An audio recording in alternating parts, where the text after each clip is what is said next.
You rather. So would you rather, Kendall, and everyone chime in the comments, and if you're watching in the live stream, comment as well. Would you rather be PSA's highest paid grader or start your own grading company with unlimited venture funding? Would I rather be PSA's highest paid grader? Is that what you said? Yeah. Would you rather sit back? Let me frame this up for you. Would you rather PSA come to you and say, "Hey, Lefty, we want to pay you more than our highest paid grader." I have no idea what a grader makes, by the way. But let's say it's more money than you make right now. It 100% is probably. and all you have to do, and let's say it's what you would want to be making 5 years from now, just to like sweeten the pot, okay? Right. And let's say PSA says, "We want you to sit back, grade cards for us, and be our highest paid grader." And that's all you do. Or would you rather have... Do I work 40 hours a week? Yeah. You work 40 hours a week. Okay. Or would you rather have someone with unlimited venture funding come to you and say, "I'm going to back you in your new sports card grading company. I'm going to give you every penny that you could imagine coming your way to allow you to run the show and build a new sports card trading card grading company." Which one do you pick?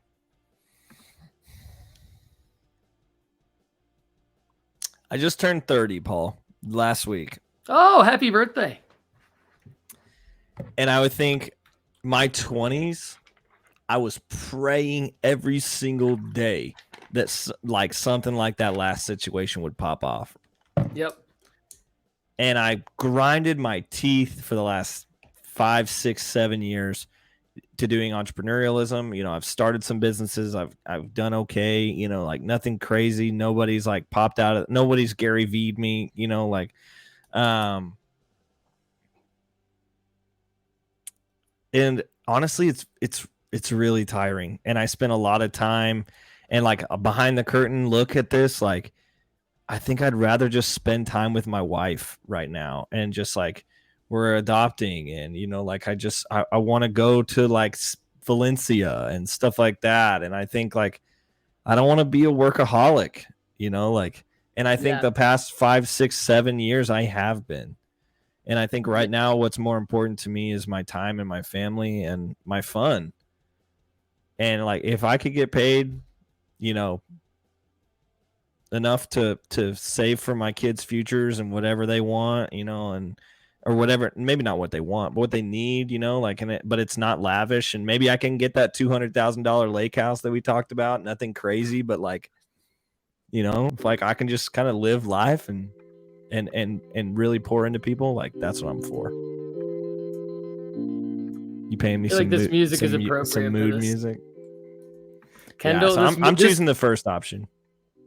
I like it. I mean, I respect it. I think, thank you for sharing that. And it makes sense. I mean, a lot of us are out there I think the sports card hobby, if I had to guess, is seems plush with entrepreneur type people.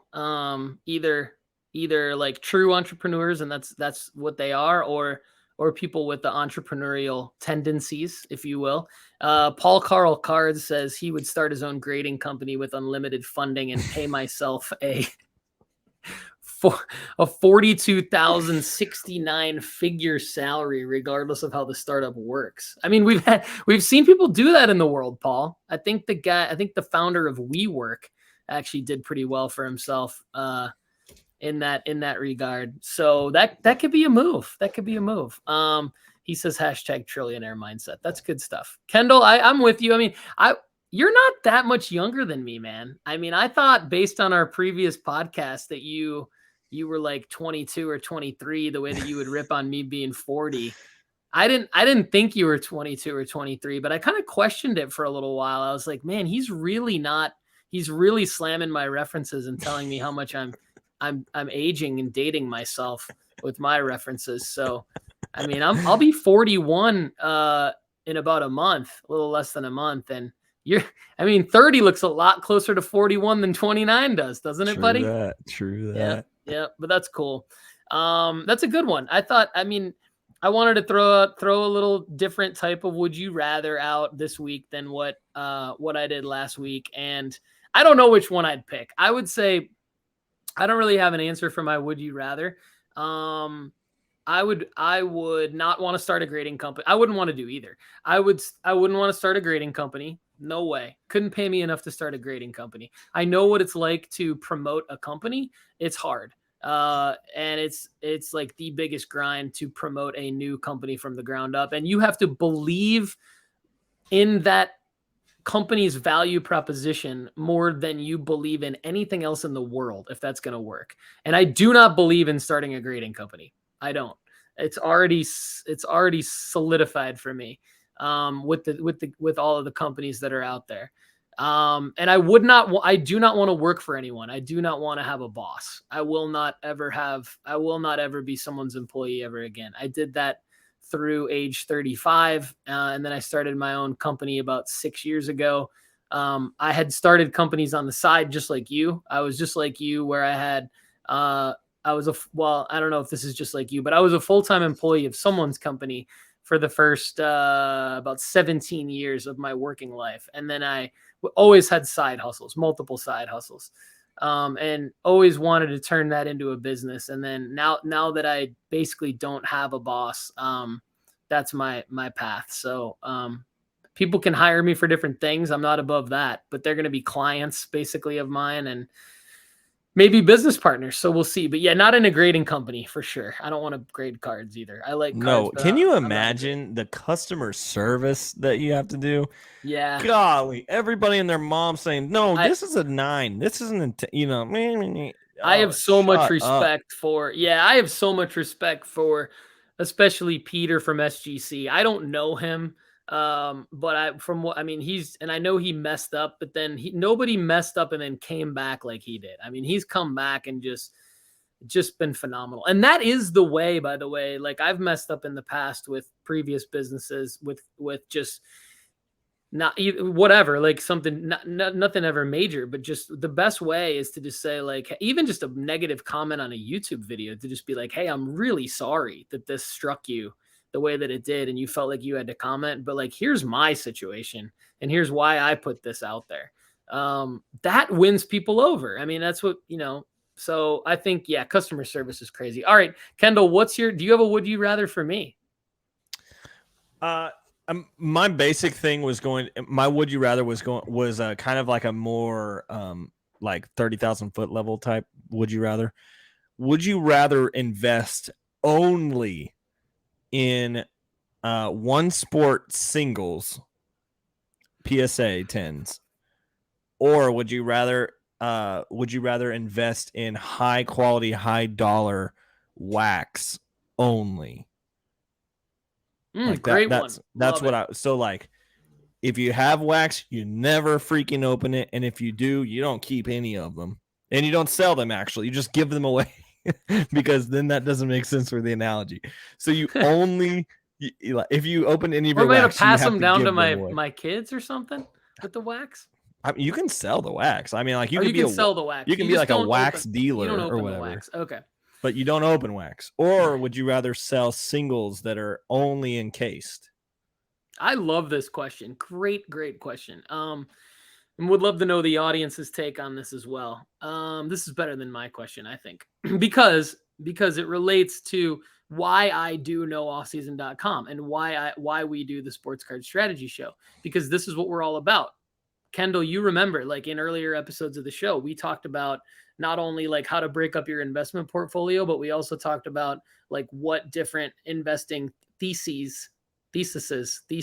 should be, right? And one of mine that I feel very strongly about is like niching down almost to the player and just only focusing on one player at a time. Not like forever, but like one player at a time. If I had to pick between only singles of PSA 10 singles or wax, I would for sure pick PSA 10 singles. And my reason is for no other than that's my wheelhouse. My wheelhouse, my comfort zone is knowing who the player is and having a thesis on the player.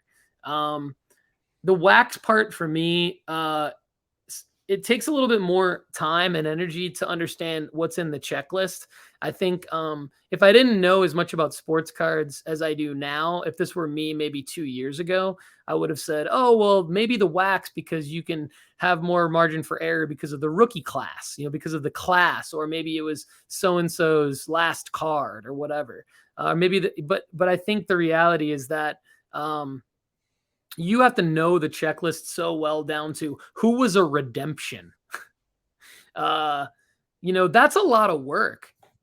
You got guys that are redemptions in some products and not in others. You might even have some guys who are redemptions in some SKUs and not in other SKUs. You've even got short print parallels that are super valuable in a hanger box retail SKU only, but not in the hobby box. So you have to know the intricacies of the wax product so deeply that with the singles, you can simply, I think you could just move faster, move quicker, and you can actually see the product. Wax, you don't get to actually see. You see the product technically, but to me, it's not really the product. It's like you don't really know what's in there. So I'm going single. Also, that it's a PSA 10 or a PSA 9 or whatever. That it's a raw card versus, maybe that print run of that wax was a bad print run and the condition of that card. Now, like owning the box and never opening it, I guess that doesn't really matter, but there's just something about knowing everything about the product that you're holding that I like also more than not really knowing everything about the product that you're holding. So what's yours on that one? I'm curious. Well, sorry, my dog is gonna bark when you ask me to talk. So no problem. You can barely hear the dog. Really? Mm-hmm. Okay. Well, his name's Griffey, so he's named after somebody in the sports card realm. So I love Griffey. I don't know. I go back and forth on this. And I like your arguments are exactly what I would think. It's exactly where I'm at with it. And with me, like my investing strategy has changed I think 3 times in the past 2 years. Originally it was just all based on ignorance, and I was just like investing in players that I liked, all this kind of stuff. I was buying PSA 8 Jason Dominguez's, what is that? And now I can look back and laugh, and I'm wondering, like, in the future, can I look back and laugh on things that I'm thinking are really, like my 79 Gretzky PSA 5. Am I going to laugh at that someday? But anyway, I think the only reason that it's even a conversation is the wax, I think, has more upside. And here's why I say that. Because I'll take Bowman 2018 Bowman, for instance. There's Vladdy and Tatis in there. And so rather than having a Vladdy PSA 10, you could have 2 of them. But the unknown of it, if you're a good salesman, the unknown of it, you could sell the hype of both of those guys being in there to somebody. Yeah, totally. What I'm saying? Yeah. Not that everybody's stupid. Obviously, neither of them could be in there, which probably plays into the price as well. And I think the amount of time you have to spend on it is less at a nominal level. Of course, if you're out of this world, like what you're talking about, you got to know everything in every price, whatever.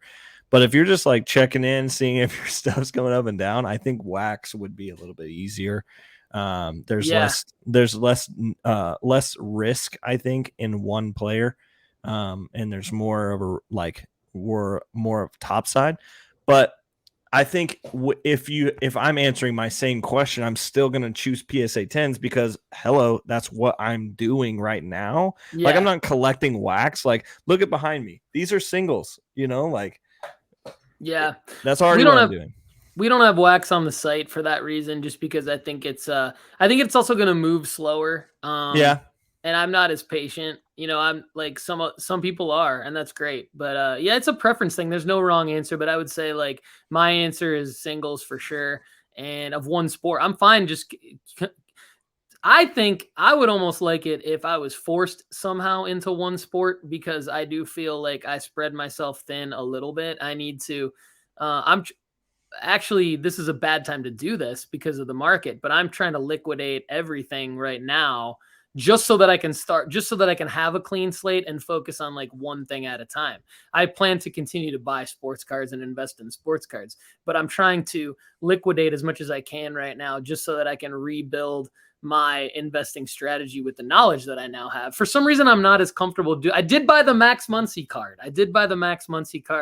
For I think $406 that we talked about in the show a couple weeks ago out of 50, the gold auto. So I think that it's not that I'm not going to buy any card, but I'm only going to buy cards that I feel like are going to be in the next iteration of my sports card investment portfolio. So and I may be more of a baseball guy moving forward. I just see so much liquidity in those prospect Bowman Chrome first prospect autos just move like crazy. So, all right, let's go I just fall to back to that one quote that I told you a couple of weeks ago that was like, this guy, I just keep buying random $5 autos and these always go up. Like yeah. I'm laughing at that because they don't always go up, but like they do a lot. But let me ask you this while we're on that topic before we go to the gauntlet. And we only have one gauntlet today, so we will be able to wrap up the show fairly efficiently. But I did open, so this. I bought half a case of the Bowman 2022 product, Bowman baseball, and I did strategically decide to have a little fun.